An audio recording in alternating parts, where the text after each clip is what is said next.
माझ्या बाबतीत हा काय म्हणतात अचानक घडलेलं होतं. म्हणजे आदल्या दिवशी रात्री आम्ही बोललो होतो एकमेकांशी आणि दुसऱ्या दिवशी माझा एक चित्रपट येणार होता, त्याच्या प्रमोशनसाठी मी गेले आणि मी एकच इंटरव्ह्यू केला आणि मला फोन आला की ते बेशुद्ध झालेत असं.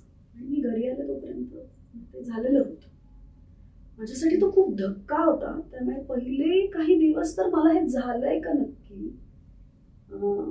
हे नाही हातच गेले की हे नक्की झालंय का. म्हणजे मी पहिले काही दिवस रोज सकाळी उठल्यावर पहिले माझं स्टेटस पाहायचे, चेक करायचे की अच्छा हे खरंच झालंय, काल मी हे टाकलंय. कधी कधी मला असं वाटायचं की नाही, हे झालं नसेल, हे स्वप्न असेल. म्हणजे मी गोंधळात होते पहिले काही दिवस.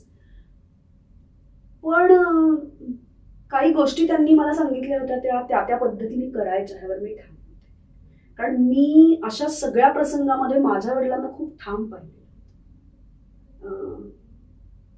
दुःख तुम्हाला वैचारिक हलवू शकत नाही हे मी त्यांना पाहिलेलं होतं. ह्याचा मी अनुभव घेतलेला होता. त्यामुळे मी माझ्याही बाबतीत मी तशीच होते की आता मी दुःखी आहे, आता ते गेलेत म्हणून कोणीतरी चार वेगळ्या काही गोष्टी न पटणाऱ्या मला सांगताय आणि मी ते ऐकेन तर म्हणजे त्यांची इच्छा नव्हती, त्यांची इच्छा विद्युतदाहिनीत सगळं हवं अशी होती.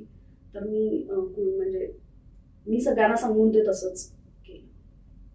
आणि त्यानंतर जे काही धार्मिक विधी 10वा-13वा आपल्याकडे असतो तो त्यांना मान्य नव्हता. त्यांनी नंतर आयुष्यात कर्मकांड सोडली होती आणि मी सोडलेलीच आहेत.